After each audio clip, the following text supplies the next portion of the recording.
neonatal infant pain scale ya.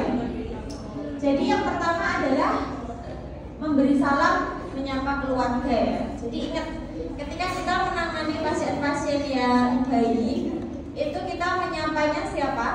Orang tuanya ya. Selain bayinya, kita juga menyapa orang tua. Ramah-ramah pada orang tuanya dulu. Dicontohkan dulu Mas, gimana cara menyapa? Assalamualaikum. Waalaikumsalam Mas. Bagaimana keadaan bayinya hari ini gitu ya, misalnya.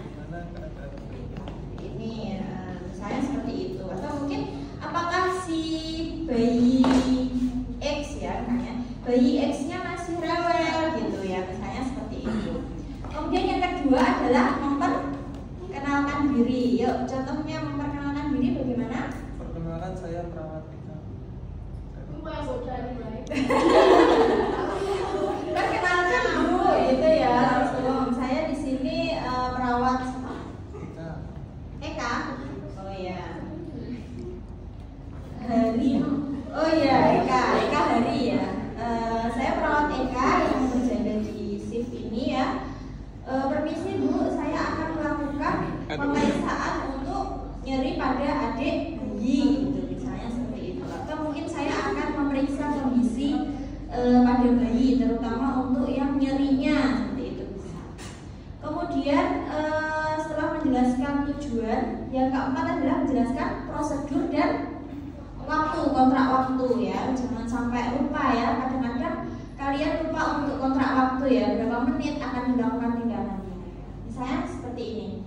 Bu, permisi ya, nanti saya akan melakukan pengecekan ya untuk mengecek kondisi pada bayinya ibu, terutama di bagian nyeri ya, nyeri pada anaknya. Nanti akan saya lihat apakah si adik Kenzo, misalnya Kenzo ya, si adik Kenzo ini masih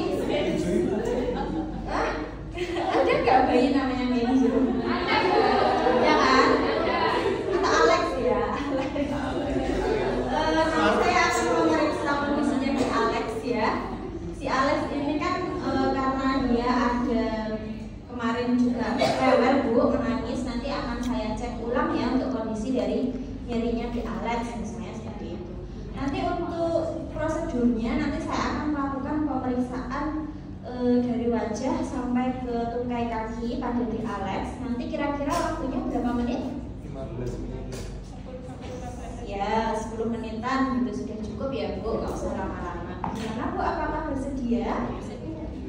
Itu adalah contoh dari kita meminta izin pada orang tuanya. Kemudian selanjutnya jangan lupa untuk cuci tangan dulu ya. Awalnya kita harus cuci tangan ya, 7 langkah. Kemudian kita memakai APD. APD-nya apa ini? Memakai APD boleh ya, atau mungkin apa pakai itu loh, apa masker ya, karena tidak tahu ya, bayi-bayi itu kan ada yang dia punya penyakit menular aerok dan lain sebagainya. Tetap kita harus menggunakan masker. Nah kemudian kita yang pertama adalah mengamati ekspresi dari wajahnya dulu ya. Diamati tadi ya, di wajah tadi nilainya berapa teman-teman?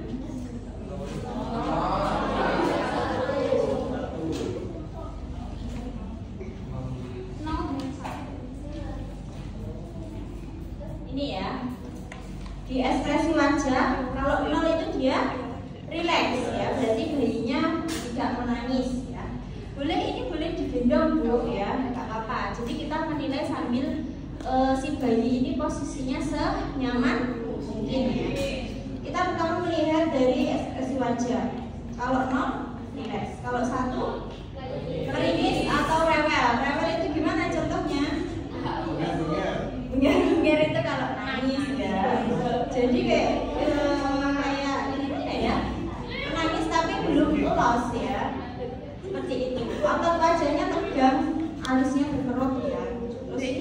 Terus ngeringis ya, semuanya nggak ada alisnya ini.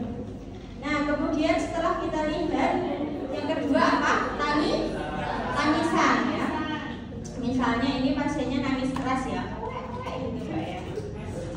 Misal ini ya, misal si bayi ini menangis sampai dia menendang-nendang, berarti nilainya berapa? 2 ya. Kemudian pola nafas dilihat, kita bisa pakai apa? Stetoskop ya, untuk mengecek dari pergerakan dadanya, nafasnya ya. Nanti kita lihat ya pola nafasnya ini normal atau enggak ya, RR-nya normal atau enggak. Kalau misalnya pasiennya ini dia bernafas dengan cepat, maka nilainya 1 ya, atau mungkin dia lebih dalam, lebih lambat.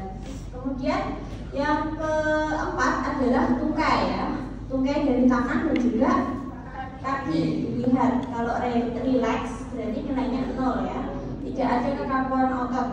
Kalau dia tegang, pernah melihat nggak bayi yang tegang pada tangan dan kaki gitu sampai apa ya istilahnya kejang gitu ya? Kejang pada bayi itu biasanya apa ya?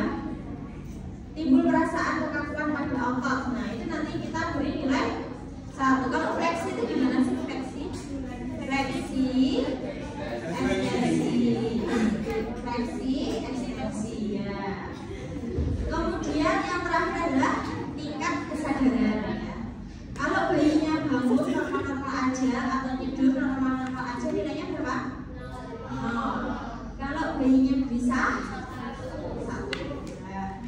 Jadi skornya 0, tidak perlu diintervensi. Kalau 1 sampai 3 habis, 4 sampai 5 sampai 7 yang pakai video ya, yang khususnya video ya. Sudah ya, sudah sampai sini. Jadi ini sudah dilakukan.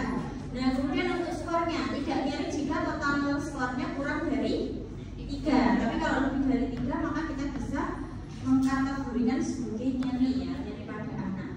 Nah kemudian setelah dilakukan pemeriksaan tadi dari mulai kepala ya, kemudian tangisan, pola nafas, tungkai dan lain-lain, selanjutnya kita bisa menutup mata bayi dengan penutup mata itu ya. Jadi nanti gini, ini tujuannya untuk merilekskan bayi, menghangatkan bayi ya. Maksudnya nanti di fototerapi ya. Cuman ini apabila bayi-bayi yang prematur gitu ya, kadang-kadang masih kurang usia ya, dimasukkan di inkubator, itu sering dipakaikan kacamata. Tapi kalau bayi-bayi yang biasa nggak apa-apa ya, untuk kenyamanan. Kemudian yang selanjutnya memakaikan celana diapers atau popok ya, ada ya. Jadi ini dibuka dulu terus dipakaikan ya. Jadi atau mungkin kita pakaikan yang baru gitu ya, misalnya ganti ya misalnya ya. Jadi untuk kenyamanan ya, kadang-kadang kita memberikan kegiatan ini supaya apa? Supaya si bayi itu lebih nyaman ya. Kadang-kadang popok yang sudah terlalu lama itu apa? Sudah terlalu penuh ya, terlalu penuh dengan air. Nah itu nanti kalau diganti dia akan lebih nyaman lagi. Tapi kadang-kadang ada bayi itu yang tidak pakai diapers ya, tapi pakainya yang popok kain gitu. Nah kalau ini digantinya ketika sudah basah ya, jadi tidak terlalu nunggu lama ya. Kalau diapers kan masih ada jedanya. Kemudian mengatur posisi bayi terlentang dan membalik posisi bayi tiap 2 jam. Misalnya seperti ini, kemudian dibalik di tanganmu. Nah, sambil diusap-usap area punggung dari bayi. Ini juga akan membuat bayi nyaman ya. Kalau kalian pernah melihat bayi-bayi yang digendong sampai ditelungkupin di tangan gitu, pernah melihat ya? Nah, itu adalah memang posisi-posisi yang nyaman untuk bayi, tapi hanya sesaat ya, tidak terus-terusan.